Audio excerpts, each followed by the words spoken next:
Skill sector also we are number one. Eradication of poverty we are number one. That is the main task for the downtrodden people. What we say, the grassroots you have to help. Ease of doing business also we are number one. Now, since we are discussing about the focus on development of the IT sector, due to our continuous efforts, Bengal has the largest e-governance structure and platform in India and have become the home of all IT companies nationally and globally. At present, about 1,500 IT companies working in Bengal.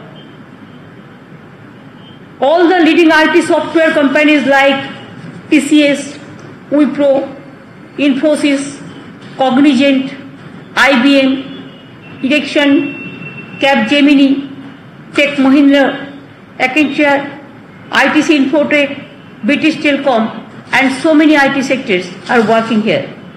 More than 210,000 IT professionals are working in Bengal, and it happens within these 8 years, because 1 year it was for pandemic, nothing movable. British Telecom and so many IT sectors are working here.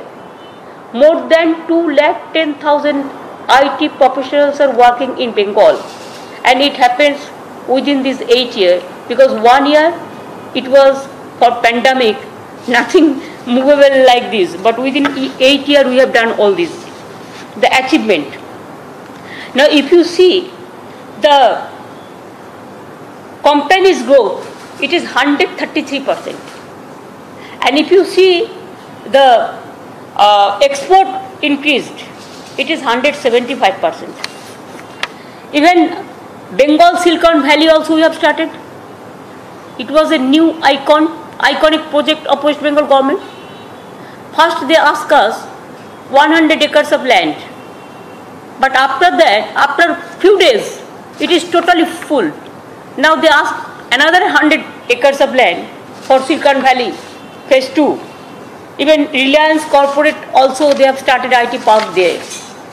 And you will be happy to know that the Tata Consultancy Service now, even a new campus is coming. Tata Consultancy Services, First Source Solutions Limited, Indo-Japan Horological Private Limited, etc. Many more investment is coming. Even day before yesterday we have cleared new 20 fresh the applications of setting up business in this Silicon Valley, Bengal Silicon Valley, IT hub, with proposed investment about more than 3,000 crores. And direct employment will be there. Only these 20 new fresh approved 9,000 IT professionals will be employed there. Among these, Nextra of Airtel, which alone will invest 350 crores. Expansion of Wipro, they will invest rupees 500 crores. And additional employment will be another 10,000. Wipro is already employing 9,000 IT professionals. This proposal will include 20,000 IT professionals. So there will be a great scope and hope for the unemployed youth, our next generation, our future generation.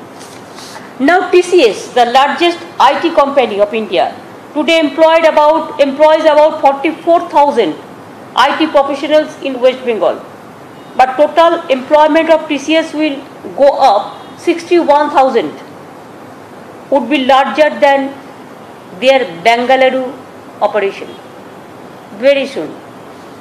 Cognizant currently employs 16,000 IT professionals in Bengal and is expected to expand further. ITC Infotech has almost completed their project in Newtown and will be employing at least 3,000 IT professionals there. Infosys has 50 acres of land they have taken from us, and they will build a state-of-the-art IT development center Even I am very happy to announce that Infosys has informed us that they will start construction in the month of July 2021 and complete within 2 years. So many people will be available to work there. So I don't think that our talent, they will move around the world or throughout the country. They will come to Bengal. Please come to Bengal and join IT sector also. Now IT sector is the backbone of the business that we have to appreciate. Entire back office of HSBC Bank in Kolkata employs 3,000 IT professionals. And we are getting the advantage for that even in rural area also. It is not that we are doing only in the urban area, it is rural area also. We are doing 18, the IT park. Even occupancy rate is 80%. So in the near future also we will do more. We have started one electronics hardware park, electronics manufacturing cluster also. And we also established a startup waterhouse in collaboration with NASCOM. 150 startup already launched, creating large number of jobs. In collaboration with Japan, MSME is doing some design capacity center of excellence, advanced designing, so that they can go for different type of production, new production. I told you earlier that MSME year number 1, you will be surprised to know more than 90 lakhs unit is there within this short span of time. And more than 1 crore 36 lakhs employees are there. They are working. We have set up 65 industrial parks. Even we have set up more than 520 industrial cluster in West Bengal. And Bengal has also created a unique animation academy. You know, the creativity, it has a visual effect. And I always feel that our third eye is the creativity. It is the vision. And it is emotion, vision, option, and also it is the action. So this, what I said, animation academy also we are doing it. We have already set up. Even we found that employment, graduate of this academy have all found employment immediately. Also we have set up IT-based citizen center initiatives. We have set up Karma Bhumi. Means this is a very interesting, when migrant workers or IT professionals, due to their job losses in other states because of COVID pandemic, many IT professionals returned back. So we launched a skill matching portal where 352 companies registered and over 40,000 job seekers registered. Already more than 8,000 placements already there. And other also, I think they will get the placement from this system, from this capacity. There is and this has been a great service to the IT-enabled youth of our state at a time of crisis. I appeal to all the companies to take advantage of this. COVID-19 helpline we have. All the data centers are working, all the IT companies are working, they are helping us, especially this lockdown period, and it will continue, I think so. Self-scan app also we have set up. Cyber Security Center of Excellence also we have set up. And we are the first state in the country to introduce registration of birth and death certificates through blockchain technology. West Bengal is the number 1. We have set up state data center. It is fully operational now. Even we have 160 live applications also there. FinTech, we have set up the financial hub also. And there also land for developing financial technology solution.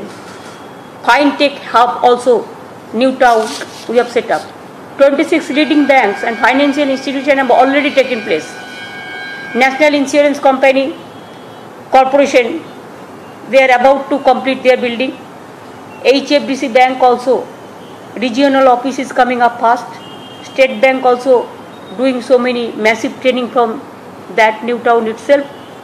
And West Bengal statewide area network, you will be happy to know more than 2000 state government offices are currently connected via West Bengal State Area Network, reaching all 341 block headquarters. So we have covered it throughout the state. Now one thing, if I don't say, it will be injustice to my state. Instead of this, all this negative situation, we want to be positive. Just for my friends, I want to give you the examples that why you will come to Bengal and why you will support this Infocom to all the industry, because Bengal, one side it is the gateway of northeastern region that everybody knows, 8 sister state. They have nothing, but it is a gateway. You can expand your business from this gateway, the Kolkata or Siliguri. Your Bangladesh, Nepal, Bhutan, even Bangkok, Thailand, Singapore, if you see, it is also within, if you go to plane, by plane, have flight, it is also 2 hours, 3 hours, the difference when Singapore also. Our GDP 2.5 times increase since May 2011. I am proud to say that. Our state planned expenditure, it is 6.8 times increase since 2011. Capital expenditure, nearly 11 times increase from 2011. Social sector expenditure, 5.7 times increase since 11. Agriculture and allied sector expenditure, 8.3 times increase since 2011. Physical infrastructure sector expenditure, 6 times increase since 2011. So I am talking about a state, which state, it is not only state-wise famous, country-wise famous, but it is globally also famous. Now so many countries, they have shown their interest. When every year we used to organize our Bengal Business Summit, they join with us. They want to invest the money for Bengal. And that's why this development. And I think Bengal, what Bengal can do, what Bengal talent can do, what Bengal young generation can do, what Bengal students can do, even what Bengal industry can do, the others cannot think of even. We are ready to extend all of our cooperation, helping hands to Infocom, through Infocom to other industry also, industrial sector also. I think all of you will be with us, and pandemic will be over, but business will not be over. And please remember that, yes, the Happy New Year is coming, Merry Christmas is coming. I wish to convey my greetings to all of your family members, all of your countrymen. But at the same time, I will tell you that Bengal is a state where, like Rabindranath Tagore, he is the son of the soil. Netaji Subhash Chandra Bose, world famous. Mahatma Gandhiji, who doesn't know? Swami Vivekananda, everybody knows. APJ Kalam, or Abul Kalam Azad, or Ambedkar, or there are so many, Dr. Rajendra Prasad, to so many, Dr. Radhakrishnan. I can tell you that Bengal respect each and everybody, and Bengal, so many Nobel laureate also, they belongs to Bengal. So Bengal, at the outset, I am grateful, I am honored, I am really humbled that you gave me this opportunity to express my views.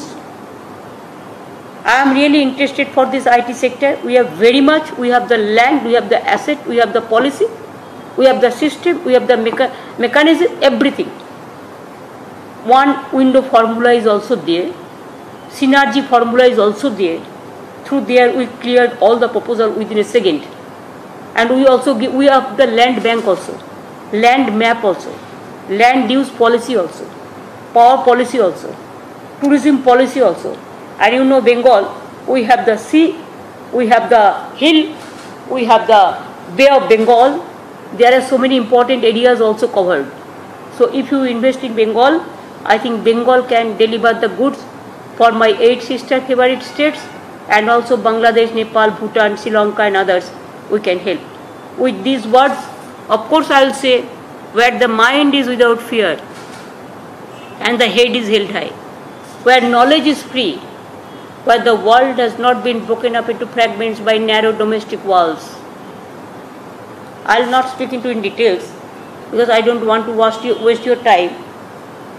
Let my father, my country awake with these blessings, best wishes and our intention. With these words, I thank you very much, ABP Group and Infocom Group, to invite me every year. So I think it's a unique combination, unique organization and unique meeting you are doing. Thank you so much. Thanks a lot. Thanks much. Joy Hind, Joy Bangla.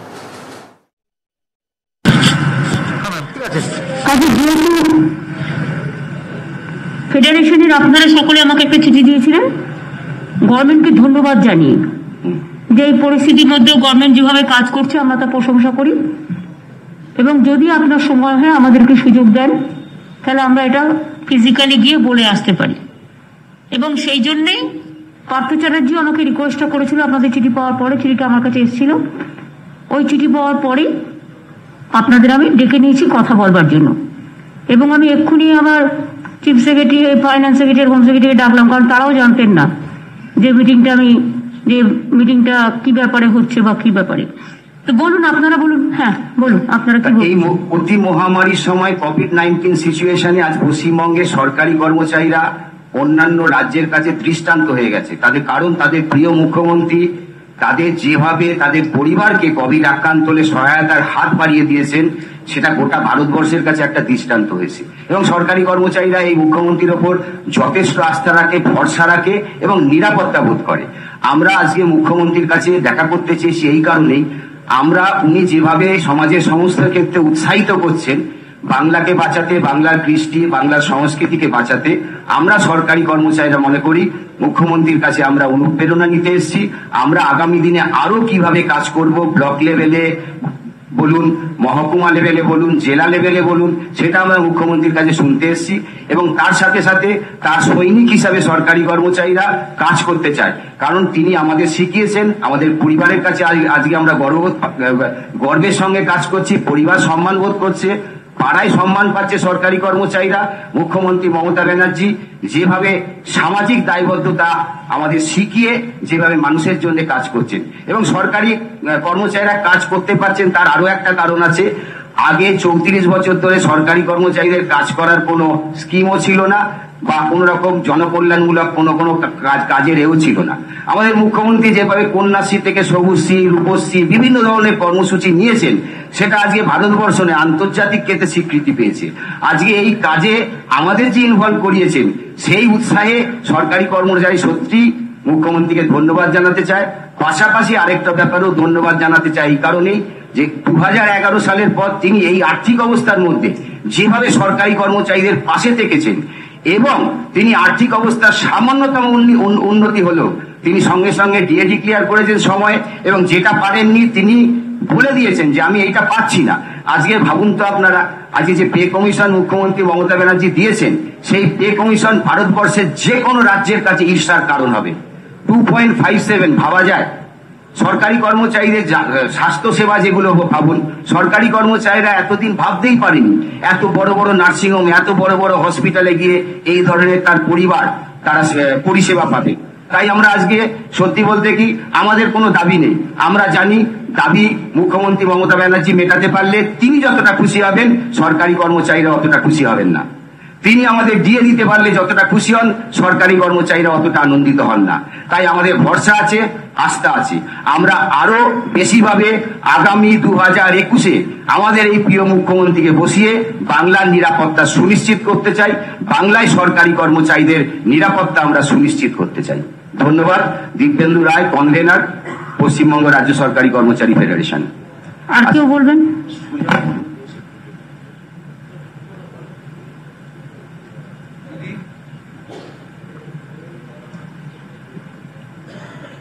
দিদি, প্রথমে আমার অন্তরের অন্তঃস্থল থেকে আপনাকে প্রণাম জানাই।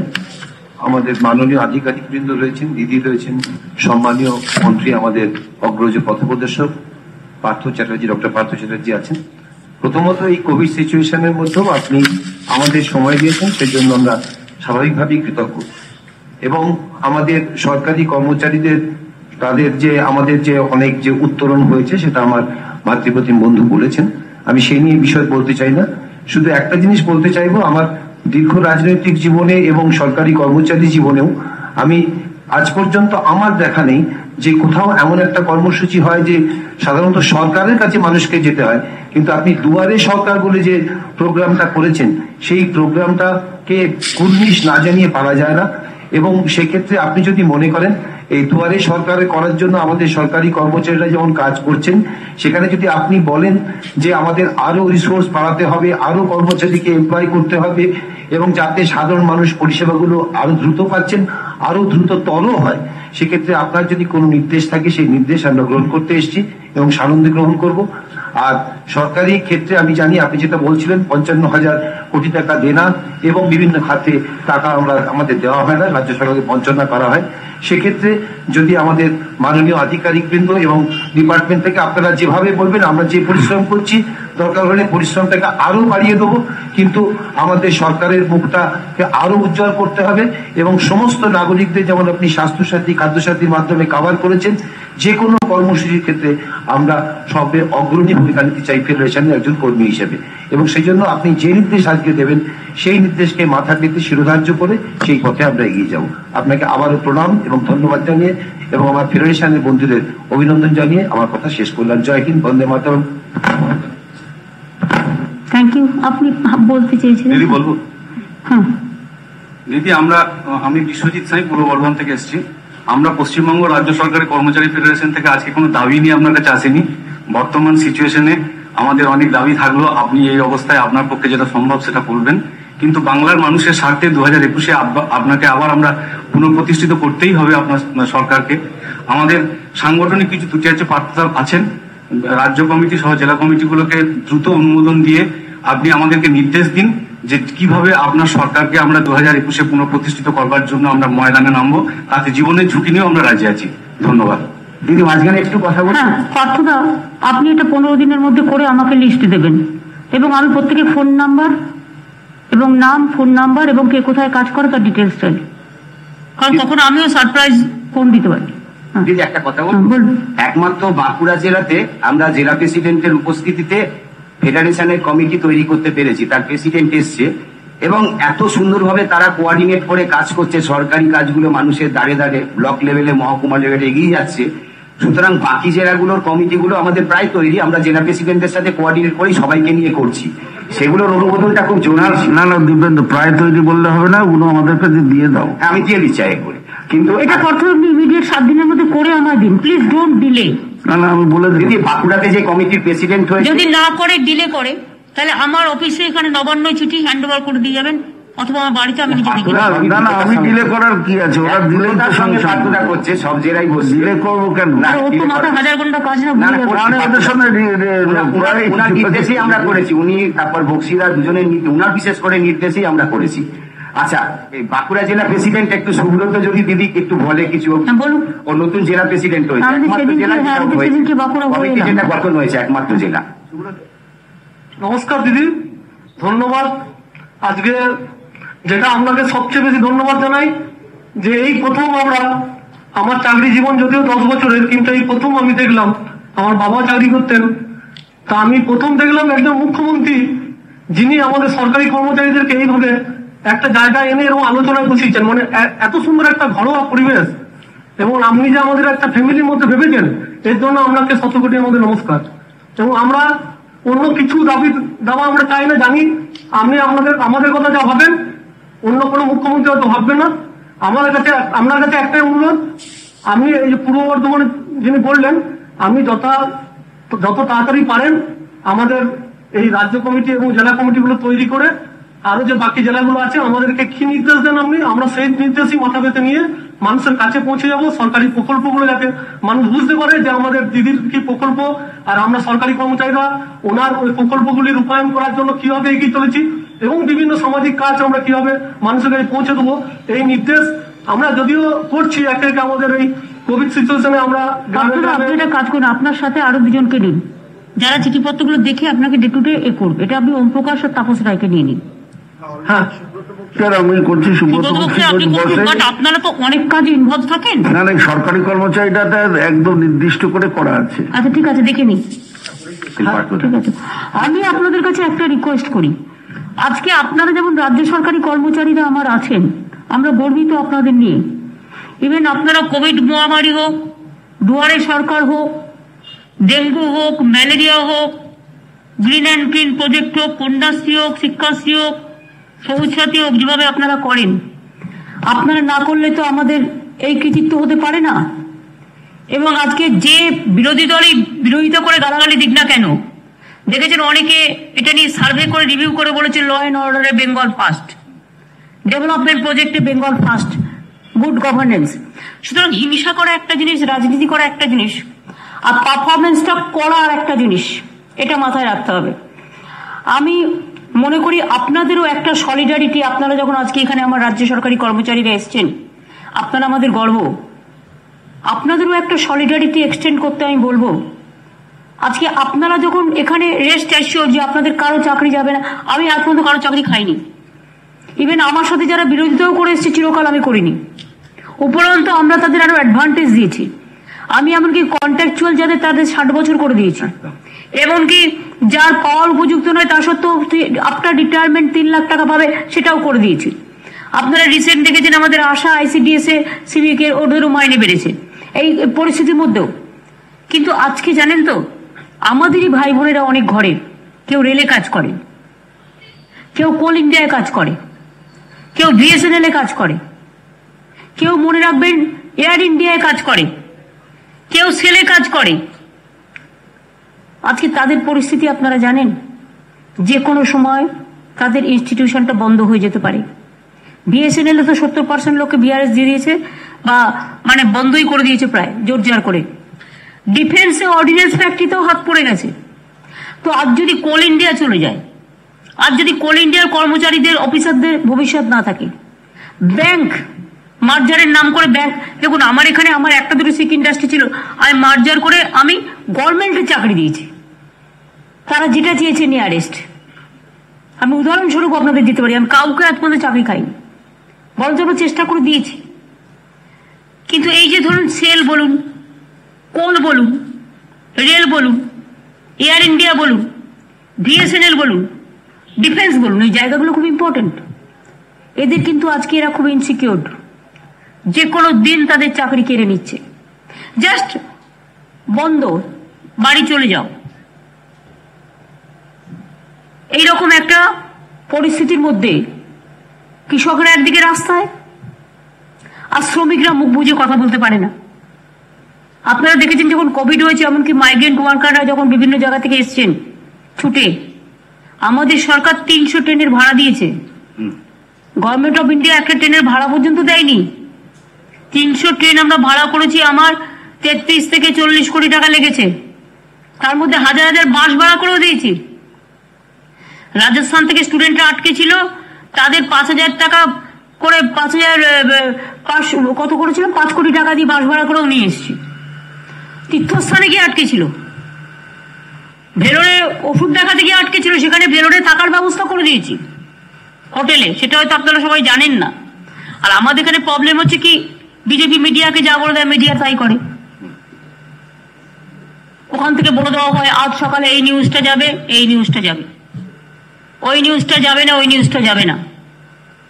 ধরুন ওদেরকেও গোবর্ধন নিয়ে প্রকল্প করলো, গোবর্ধনের নিয়ে, গোমূত্র খেলে নাকি করোনা হয় না, দেখবেন বারবার দেখাবে। আর আপনি এখানে যতই করুন আপনার কৃতিত্বটা এক অংশও দেখাবে না। তো এই পরিস্থিতির মধ্যে আমি এটা বলবো, সেন্ট্রাল গভর্নমেন্ট এমপ্লয়িজরাও যারা আছেন, যে সেক্টরগুলো আজকে বিপদের মুখে পড়ে আছে, তাদের নিয়েও প্রোগ্রাম আপনারা করবেন, আপনারা সলিডারিটি জানাবেন প্রত্যেকটা ইউনিটকে। এবং পার্থদা দোলা এটা দেখছে আমাদের অ্যাজ এ রাজ্যসভা এমপি, এবং ওখান থেকে ওকে আমি দায়িত্ব দিয়েছি দেখার। এটা কালকেও আমাদের যে মিটিং আছে, মিটিংয়ে আমাদেরও একটা মেসেজ দিতে হবে। এবং আমাদের যারা ট্রেড ইউনিয়নরা আছে তারাও কিন্তু পোস্টারিং করে বিভিন্ন জায়গায়, ধরুন এখন কোভিডে হয়তো আপনি বড় প্রোগ্রাম করতে পারছেন না, কিন্তু আপনি তো আপনার অফিসের সামনে একটা পোস্টার লাগাতে পারেন, আপনি তো রেল স্টেশনের সামনে দুটো পোস্টার লাগাতে পারেন, আপনি তো রেলে যাতায়াত করছেন বা এতে যাতায়াত করছেন বা মার্কেটের সামনে দুটো পোস্টারিং করতে পারেন। আমি মনে করি এখন আমার ঘরের মা ভাই বোনেরা প্রিন্ট করার থেকেও হাতে লিখে একটা খবরের কাগজের উপরে পোস্টারিং, তার কিন্তু গুরুত্ব অলওয়েজ আছে, যে আমরা আপনাদের সাথে আছি। আপনার রেল বন্ধ করা চলবে না, রেল প্রাইভেটাইজ করা চলবে না, কোল বন্ধ করা চলবে না, সিভিল এভিয়েশন এয়ার ইন্ডিয়া তুলে দেওয়া চলবে না, ডিফেন্সের অর্ডিন্যান্স ফ্যাক্টরি বন্ধ করা চলবে না, বিএসএনএল এর চাকরি খাওয়া চলবে না। সবই তো দেশের মেন জিনিস, তো এটা communication, rail communication, defence communication, দেশের সিকিউরিটি, বিএসএনএল কমিউনিকেশন, টেলিফোন, কোল, পাওয়ার থেকে শুরু করে সবকিছু, এনার্জি সবকিছু। এয়ার ইন্ডিয়া, পৃথিবীর যে কোনো প্রান্তে যান, এয়ার ইন্ডিয়া একটা নাম দেখলে গর্ব হয় যে আমি আমার দেশের নামটা মনে করছি। তো এসব চলছে। সুতরাং আমাদের রাজ্য সরকারি কর্মচারীদেরও আমি অনুরোধ করব, সেন্ট্রাল গভর্নমেন্টের যারা আজকে খুব বিপদে পড়ে আছে তাদের পাশে দাঁড়ানো। আপনাদের কাছে আমার একটা আবেদন থাকবে, বিশেষ করে বিএলআরওদের কাছে, দুয়ারে প্রোগ্রাম যেটা আমরা করছি, অনেকে মিউটেশন সার্টিফিকেট দিতে দেরি করছে, ফলে কৃষক বন্ধু তার মানে যে প্রাপ্য থেকে বঞ্চিত হচ্ছে। আমি আজকে চিফ সেক্রেটারিকে বলেছি একটা মেকানিজম বের করবে, আগে কৃষক বন্ধু প্রজেক্টটা পেয়ে যাবে, তারপরে ল্যান্ড, এমনিতে কৃষকদের জমির খাজনা আমরা নিই না, অন্য জমির খাজনাও জুন পর্যন্ত আমরা রিল্যাক্স করে দিয়েছি, লাগবে না বলে দিয়েছি। তাহলে আমার কৃষক বন্ধু পেতে গেলে একজন সই করবে, তাকে 5 বার কাগজ নিয়ে আসতে বলবে, তারপরে সে আসবে, তারপরে সে কৃষক বন্ধু পাবে, এটা হবে না। কৃষক বন্ধু আসবে, নাম লেখাবে, ফার্স্টে পাবে, সে নিজের সেলফ অ্যাটাস্টেশন করবে। আমাদের তো এটা অ্যালাউড আছে। আজকে সার্টিফিকেট দিতে গেলে আমি সেলফ অ্যাটাস্টেশন করি, তো বেঙ্গল এগুলোকে আমরা অ্যালাউ করে দিয়েছি। তো ইউ অ্যালাউ দিস, এই একটা এর মধ্যে দিয়ে আমি বলে দিচ্ছি, যে ভুল করবে তার পেনাল্টি হবে। সে নিজে বলবে আমার এই জমি আছে, আমার এই আছে, তার এটার উপর ভিত্তি করে ইন প্রিন্সিপাল আইনত করে নেবে, দেয়ার ইজ এ স্কোপ। আর right to service, right to information, এগুলো তো আছে, রাইট টু ইনফরমেশন কমিশন, সবকিছু। আমি আপনাদের বলবো ওদের পক্ষেও এটা দেখতে। বাদ বাকি দেখুন, কিছু অনেক গরিব লোক আছে, আমি তো স্বাস্থ্যসাথী যখন সবাইকে দিতে চাইছি, আপনারা হেলথ, আপনাদের ওয়েস্ট বেঙ্গল হেলথ প্রকল্প আছে, আপনি যদি মনে করেন ওটা নেবেন না এটা নেবেন, যে কোনো একটা নিতে পারেন। সরকারি হাসপাতাল তো আমাদের সব অ্যালাউড। আর এমনকি এটাই আমরা অল ইন্ডিয়া মেডিকেল ইনস্টিটিউট এবং ভেলোর, চেন্নাই এগুলো অ্যালাউ করে দিয়েছি। আরো অনেক প্রাইভেট হসপিটালও অ্যালাউ করা হয়েছে। সুতরাং কিছু জেলায় কিছু হসপিটালের প্রবলেম আছে, সেগুলো আস্তে আস্তে আরো হসপিটাল তৈরি হবে। যখন দেখবে একটা বিজনেস আসছে, এটাও তো একটা বিজনেস, এত লোকে ট্রিটমেন্ট করতে পারবে, হসপিটাল তৈরি হবে, নতুন হসপিটাল তৈরি হবে। যেমন প্রেসের জন্য মাবুই আছে, ওরা যদি মনে করে মাবুই নেবে না, তো স্বাস্থ্যসাথী নেবে। তো আমার তো 10 কোটি লোককে আমি যে পৌঁছে দিতে পারবো, এটা একটা মানুষের ঘরে যদি 2 মুঠো চাল পায় খাবার, আমরা ধরুন জুন মাস পর্যন্ত অলরেডি বলেই দিয়েছি যে আমি 1 পয়সার ওপর ফ্রিতে রেশন পাবে, তারপরে আবার পাবে, আবার আমরা করে দেবো জুনের পরে। আর যদি খাদ্যটা বিনা পয়সায় পায়, স্বাস্থ্যটা বিনা পয়সায় পায়, শিক্ষাটা ধরুন তপশিলি আদিবাসী তাদের জন্য শিক্ষাশ্রী স্কলারশিপ আছে, ধরুন ওবিসি মাইনরিটির ঐক্যশ্রী আছে, ইন জেনারেল ক্লাস কন্যাশ্রী আছে, কন্যাশ্রী তো সব মেয়েদেরই গভর্নমেন্ট স্কুলে, school college university total safe, এবং মেধার জন্য স্বামী বিবেকানন্দ যে স্কলারশিপ স্কিম আছে সেটার জন্য উচ্চশিক্ষা আছে। এমনকি ইউজিসি টাকা বন্ধ করে দিয়েছে যারা গবেষণা করে, সেই টাকাটাও আমরা কোটি কোটি টাকা তার জন্য দিই, যেটা ইউনিভার্সিটি এটাও ওই করে দিয়েছি। সুতরাং আপনাদের আমি এটা যেমন বলবো, গভর্নমেন্টকে আপনারা যেমন কোঅপারেশন করছেন, আমি অন্যান্য ইউনিয়নদেরও আবেদন জানাবো, ইলেকশনের সময় নিশ্চয়ই রাজনীতি করবেন, কিন্তু যখন আপনি সরকারি কর্মচারী হিসেবে কাজ করছেন তখন আপনি সরকারি লোক। আর আমিও যখন এই চেয়ারটায় বসে আছি আমি সরকারি লোক, আমি এখন বেসরকারি লোক নই। সুতরাং আমার কাছে সবাই সমান। আমি যদি কিছু করি, একটা ফল যদি আমি ভাগ করি, আমি যদি একটা গাছ ফলাই, গাছটা যদি ফলের গাছ হয়, সেই ফলটা কেউ আবেদন করতেই পারে, কিন্তু ফলটা যাতে সবাই পায় তার ব্যবস্থা তো আমরা করি। সুতরাং এসব দিকে তো আমাদের কোনো নেই। আপনাদের আমি আগেই বলেছি যে আমার 55,000 কোটি টাকা এবারেও দেনা শোধ করতে হবে। আমরা এখনো জিএসটি বাবদ 8,000 কোটি টাকার উপর পাইনি, আমরা আমফানের 1 পয়সাও পাইনি, আমরা বিআরজিএফ এর এখনো 2,000 কোটি টাকা পাই, আমরা প্রায় 30 কত টাকা আমরা পাই দিবে দিয়ে এখনো পর্যন্ত সরকার সেন্ট্রাল গভর্নমেন্টের কাছ থেকে কত 85,000 এর বেশি, 85,000 এর বেশি, 1000 crore, 85,000 কোটি টাকার বেশি পাই। তাহলে বলুন তো একটা সরকার কি করে চলবে? একটা কোভিডে আমাকে একটা ইঞ্জেকশন দিতে 25,000 টাকা লাগে। একটা কোভিডে আমরাও তো প্রায় 70-80টা প্রাইভেট হসপিটাল নিয়েছি, তাদের খরচাটা আমাদের দিতে হচ্ছে। যে প্রাইভেট হসপিটালগুলো সরকার নিয়েছে, আমার সরকারি কর্মচারীরা কাজ করবে, তার ট্রিটমেন্ট হবে না, কখনো হতে পারে? তাদের আমরা 1 লক্ষ টাকা করে দিচ্ছি, যদি দুর্ভাগ্যজনকভাবে কেউ মারা যায় 10 লক্ষ দিচ্ছি, এবং একটা চাকরিও পাকা আমরা করে দিচ্ছি। আমাদের 2-3টে WBCS অফিসারও মারা গেছে, আপনারা জানেন, আমার পুলিশেরও অনেকে মারা গেছে। সুতরাং এটা সবার জন্যই। এবং এত টাকা বাকি থাকা সত্ত্বেও কোভিডেও পেলাম না, আমফানেও পেলাম না, বড় বড় কথা বলছে, 2,000 টাকা নিয়ে ভ্রষ্টাচারের কথা বলছে।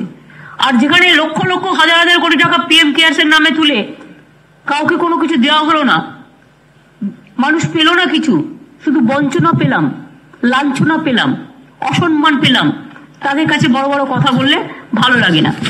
আমি তাই আজকে যেহেতু আপনারা আমাকে আপনাদের চিঠিটা খুব টাচ করেছে, আমার হৃদয়ে, দেখুন আমি আবেগতাড়িত লোক, রাগ হলে আমি রেগে যাই, সেটা আপনি আমাকে দেখলে বুঝতে পারবেন। আমি খুশি হলে খুশি হই, সেটাও আপনি আমায় দেখে বুঝতে পারবেন। আবার আমি যদি বিরক্ত হই, সেটাও দেখে বুঝতে পারবেন। আমি ট্রান্সপারেন্সি মেনটেন করে করি, ছলনা করে পলিটিক্স কোনোদিন করতে শিখিনি, করিও না। যেহেতু আপনাদের চিঠিটা এত কাজ করার পরেও আপনারা আমাকে পাঠিয়েছিলেন, যা আমার হৃদয়কে স্পর্শ করেছে, এবং আপনারা সত্যিই কাজটা করছেন, তাই আপনাদের জন্য আমাদেরও ভাবতে হয়। যদিও আমার টাকা নেই, আমার পয়সা নেই, আমি 80-85,000 কোটি টাকার উপর পাই, কিন্তু তাও আমি রেগুলার মাইনে ডে 1-এ আমরা পৌঁছে দিই। অনেক রাজ্য দিতে পারছে না, কেন্দ্র 2 বছর দিয়ে স্টপ করে দিয়েছে, এমপিল্যাড 2 বছরের জন্য বন্ধ, 1 দিন করে টাকা কেটে নেয় মাসে, সবকিছু করে। কিন্তু আমরা কোনোদিন আপনাদের, আমার সরকারি কর্মচারীদের গায়ে হাত পড়ুক, তাদেরও তো একটা সংসার চালাতে হয়, এটা আমরা কিন্তু কোনোদিনও করিনি।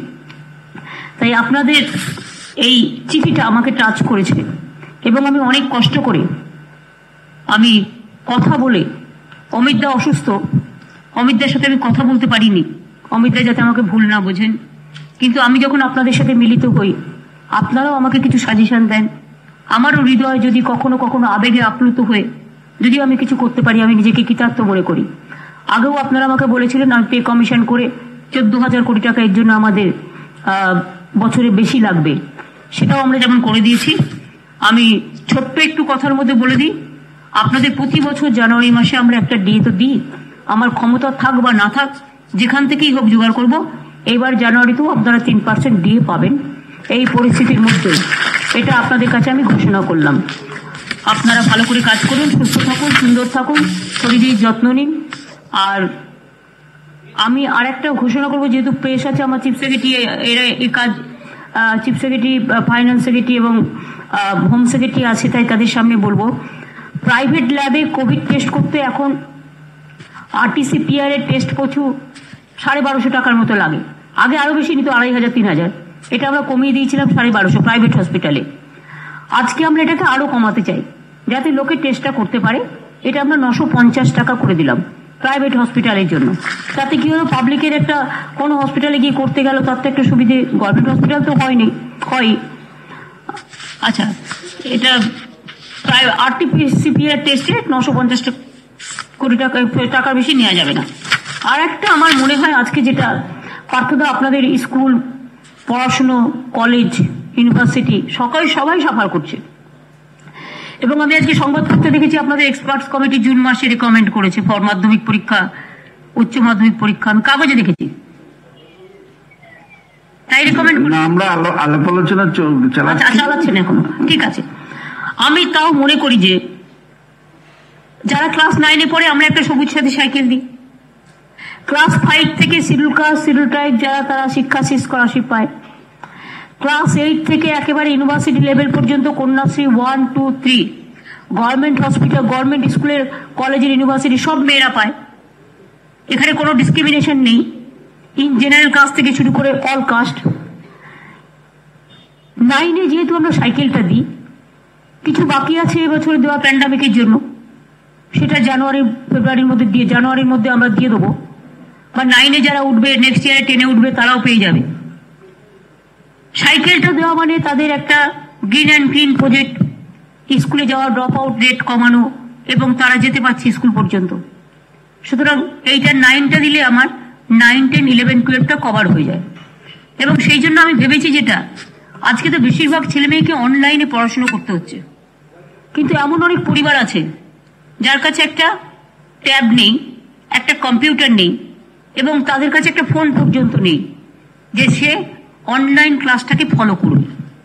এবং সেক্ষেত্রে আমাদের ঘোষণা হচ্ছে যে আমাদের এখানে 14,000 হায়ার সেকেন্ডারি স্কুল আছে, 14,000 হায়ার সেকেন্ডারি স্কুল এবং 636টা মাদ্রাসার প্রায় 9.5 লক্ষ ছাত্রছাত্রীকে কোভিডের অতিমারিতে অনলাইন শিক্ষার সুবিধার জন্য একটি করে ট্যাব, মানে যেটা ছোট কম্পিউটার বলে, ট্যাবলেট যেগুলোকে বলে, ট্যাবলেট দেয়া হবে বলে আমি সিদ্ধান্ত ঘোষণা করছি। 9.5 লক্ষ ছাত্রছাত্রীকে আমাদের গভর্নমেন্ট স্কুল, অবশ্যই government aided and government school and মাদ্রাসা government aided. BA, BSc, MA, MSc পর্যন্ত পড়াশোনা এই যন্ত্রটা কাজে লেগে যাবে।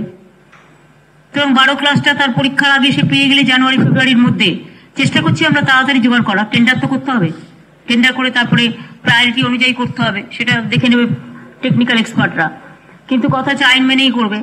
কিন্তু তাহলে কি হবে, আমার 12 ক্লাসের ছেলে মেয়েদের যার পরীক্ষাটা আজকে 5-6 মাস বাদে হলে ওরা অনলাইনটা ফলো করতে পারবে। ওরা আজকে ফলো করতে পারছে না, প্রবলেম হচ্ছে। নিচু ক্লাসেরও তাই হচ্ছে, একই প্রবলেম হচ্ছে। কেউ কাউকে হেল্প করবে। দরকার স্কুলগুলোকে বলে দিন একটা করে অনলাইন ক্লাস করুক। তাতে আমাদের কত স্কুল আছে টোটাল যারা 9, 10 পড়ে?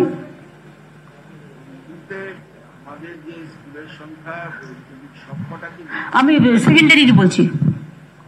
সেকেন্ডারি তো আপনি বললেন 14,000, ও তো আমি বলে দিচ্ছি 14 লাখ, এটা তো আমি দিচ্ছি 14,000 হায়ার সেকেন্ডারি স্কুল, সেটা তো আমরা 12 ক্লাস দিচ্ছি। হায়ার সেকেন্ডারি স্কুলে এবং মাদ্রাসায় 12 ক্লাসটাকে আমরা পুরো দিয়ে দিচ্ছি, তাতে আমার 9.5 লক্ষ ছেলে মেয়ে হয়ে যাচ্ছে। আমি বলছি তার নিচে যারা আছে সেরকম কত ক্লাস পর্যন্ত যাবো? 8 সেখানে আমি কি বলছি, সেক্ষেত্রে স্কুলকে একটা করে দিয়ে দিন। তাহলে স্কুল একটা করে অনলাইন ক্লাসের ব্যবস্থা যদি করে তাদের অনলাইনের মাধ্যমে করাতে পারি, সেটা বলছি। ঠিক আছে, তাহলে কি হলো, সংখ্যাটা কমে গেল। আপনি 9.5 লক্ষ দেওয়া মানে আপনার অনেক কয়েক হাজার কোটি টাকা খরচা। সুতরাং এইটা কি হলো, একটা স্কুলকেও দিয়ে দেওয়া মানে 8, 9-এ যে গরিব ছেলে মেয়েরা আছে যার ক্ষমতা নেই, সেই স্কুলটা এসে ওইটাই করলো। যদি কানেকশন থাকে সেখানেও দেখে নিতে হবে কানেকশন আছে কিনা, কানেক্টিভিটি আছে কিনা সেটা দেখে নিতে হবে। এটা সায়েন্স অ্যান্ড টেকনোলজি ডিপার্টমেন্টও দেখতে পারে। সায়েন্স অ্যান্ড টেকনোলজি এবং মাদ্রাসা ডিপার্টমেন্ট, মাস এডুকেশন, এগুলো একসাথে করে আলাপন একটা কমিটি করে এটা একটু ভাবো তো। 8, 9-এ যারা পড়ে ধরো তাদেরও অনেকেরই, কিন্তু সবাইকে তো আমার পক্ষে দেওয়া সম্ভব নয়। তাদের আমি সাইকেল দিচ্ছি, আর আমি যদি এখন সাইকেলের বদলে দিই তারা সাইকেল থেকে ডিপ্রাইভ হবে। এটা না করা বেটার। এটা তোমরা একটা কমিটি করে প্রাথমিকভাবে যেটা আপনি বলেছেন সেটাই খুবই ভালো। হ্যাঁ, একটা স্কুলকে একটা করে দিয়ে দিন, স্কুলকে একটা করে কম্পিউটার দিয়ে দিন, তাহলে একটা করে কম্পিউটার ক্লাস করে সেখানে অনলাইনে কানেক্ট করে নেব, সেরকম ভাবে ভেবে দেখুন। বাট এটা যেটা ট্যাব দেওয়া হবে 12 ক্লাসের ছেলে মেয়েদের, এটা তো আমি বলেই দিলাম। এবং এটা আমি চিফ সেক্রেটারি এখানে আছে, আমার ফাইন্যান্স সেক্রেটারি, হোম সেক্রেটারি আছে, তাদের বলবো যে এটা নিয়ে এগিয়ে যাওয়ার জন্য যাতে করা হয়।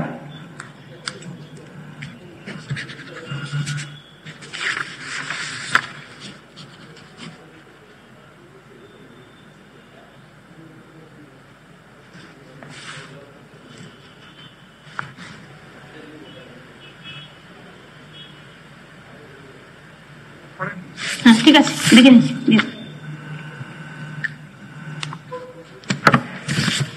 তাহলে যতটুকু পারলাম মায়ের দেয়া মোটা কাপড় মাথায় তুলে নেড়ে ভাই, দিন দুঃখিনী মা যে মধ্যে তার বেশি আর সাধ্য নাই। আপনারা এসছেন কষ্ট করে, আপনাদের আমার আপনাদের সকলের চরণে আমার প্রণাম। আপনাদের পরিবার পরিজনকে, আপনাদের পরিবার পরিজন যেভাবে আপনাদের কাজে ছাড়ছে, এগোচ্ছে, সবাইকে বলবো একটু সাবধানে থাকবেন। মাস্কটা অবশ্যই ব্যবহার করবেন।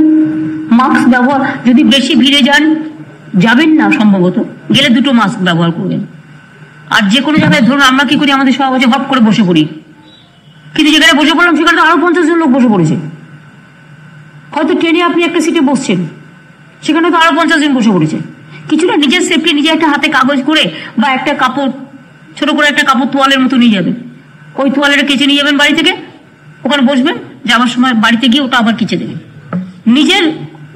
এটা নিজেকে নিতে হবে। হাত একটু 2-1 বার ধুতে হবে। সিস্টেম এগুলো একটু মেনটেন করলে মোটামুটি হয়। তবে এখনো তো অ্যান্টিবডি অনেকে হয়নি, আমি নিজেই হইনি এখনো। আমি ভাবলাম এত এক্সপোজার হয়েছে, হসপিটাল থেকে শুরু করে, মিটিং থেকে শুরু করে, পাবলিক থেকে শুরু করে এত গেছি, সুতরাং হয়তো আমি অ্যান্টিবডি হয়ে গেছি এতদিন। এখনো পর্যন্ত হইনি, তবে অনেকেই চায় আমি যাতে তাড়াতাড়ি হই, মরে যাই তাড়াতাড়ি। অনেকে মৃত্যু কামনা করে, তাতে আমার কোনো যায় আসে না। জন্মেছি একদিন মৃত্যু হবে, ওটা নিয়ে আমি ভাবি না। বাট আজকে আপনাদের সুখবর দিই, আমাদের আজকে বাচ্চাদেরও যেমন আমরা কাজ করলাম আপনাদের সাথে সাথে, এবং আজকে আমাদের মাঝেরহাট ব্রিজ 125 বছর নেতাজি সুভাষচন্দ্র বোসের জন্ম জয়ন্তীতে আমরা আজকে মাঝেরহাট ব্রিজের নামকরণ করছি জয় হিন্দ ব্রিজ। এবং এখন থেকে আমরা জয় হিন্দ জয় বাংলা স্লোগানটা কম্পালসারি করবই, কারণ দুটোই কিন্তু বাংলার অবদান, মনে রাখবেন। নজরুল তার লেখায় জয় বাংলাটা ইউজ করেছিলেন, নজরুল ইসলাম। এবং আমাদের তো বন্দে মাতরম, জয় হিন্দ, জয় বাংলা, ইভেন আমি ইনকলাব জিন্দাবাদ স্লোগানকেও সাপোর্ট করি। আমার কোনো ব্যাপার নেই, আমার ওই সমস্ত প্রেজুডিস নেই। ভালো যে কাজ করবে সে ভালো কাজের জন্য কোনো সংজ্ঞার প্রয়োজন হয় না, ভালো কাজের জন্য একটা ভালো মনের প্রয়োজন হয়, এইটুকু। আপনাদের চা দিয়েছে প্রার্থনা, না দেয়নি? চাটা কিছু দেয়নি, বাইরে ব্যবস্থা আছে? তাহলে আমি প্রেসের আর কিছু জিজ্ঞেস করার আছে আমার কাছে? আজকে তো অনেক বলে দিয়েছি, ইনফো কম করলাম, এটা করলাম, এখন আবার মাঝেরহাট ব্রিজ করতে যাবো। এই অরূপকে অ্যালার্ট করো, আমি রেডি। দিদি, আপনাকে পেয়েছি তো, একটা ফিডব্যাক আপনাকে। প্রথম কথা হচ্ছে, পাঠ্যদান নির্দেশে আমরা ইতিমধ্যেই অফিসে অফিসে, জেলায় জেলায় কেন্দ্রীয় সরকারি কর্মচারীরা যেভাবে নিরাপত্তাহীনতায় ভুগছে তার বিক্ষোভ মিছিল আমরা শুরু করে দিয়েছি। পাশাপাশি বিভিন্ন বিজেপি শাসিত যে সমস্ত রাজ্যগুলো আছে সেখানে নারীরা যেভাবে নিরাপত্তাহীনতায় ভুগছে, যেভাবে ধর্ষণ হচ্ছে, তার বিরুদ্ধে আমরা পোস্টার দিয়ে মিছিল মিটিং করছি। আপনারা একদম কেন্দ্রীয় সরকারি কর্মচারী, রাজ্য সরকারি কর্মচারী এক হয়ে যান, আমরা শুরু করে দিয়েছি। কবির ব্যানার্জির সাথে যোগাযোগ করুন। হ্যাঁ, আমি তো চাই, আমি যদি কিছু বলি, আমি তো বায়াস হিসেবেও বলতে পারি, কিন্তু আপনি যদি বলতে পারেন, আপনি নিশ্চয়ই আপনার নিউট্রালিটি মেনটেন করে করবেন বলে আমি আশা করি। Thank you for asking me this question. শুনুন, একটা কথা আপনাদের বলি, কখনো কখনো সময় আসে যে সময় চিল আকাশে উড়লে আমরা ভাবি ঝড় আসছে, কিন্তু কখনো কখনো সময় আসে যে চিলটা ঝড়ে উড়ে যায়, একটু ঝড় কমে গেলেই চিলটা এসে নিজের বাসা খোঁজে। যারা আজকে বাংলাকে ভাবে অসম্মান এবং অপমান করেছে, আমি অক্সফোর্ডকে বলছি না, রাজনৈতিক কারণে, তাদের আমি বলি, এমন একদিন আসবে যেদিন বাংলার পদস্পর্শে, বাংলার মাটি, বাংলার বায়ু, বাংলার মানুষের জন্য বাংলার মাটিকে প্রণাম জানাতে হবে, সালাম জানাতে হবে। বাংলা কারো কাছে ছুটে যায় না, বাংলার কাছে ছুটে আসতে হয়, এটা বাংলার কৃতিত্ব। এই রেজাল্ট আমি একটাই, কোনো কিছু না বলেও যেটা বলে দিলাম, ঝড়ে চিল উঠছে দেখে যান, আগামী দিন চিল বাসা খুঁজবে আমার কাছে। সে বাসাটা চিলি হোক, কাকি হোক, টিয়াই হোক, ময়নাই হোক, সর্বধর্ম সমন্বয়কে করে দেবার ক্ষমতা আমাদের আছে। Thank you. চলো এবার আলাপন আমরা প্রোগ্রামটা বেরিয়ে যাই।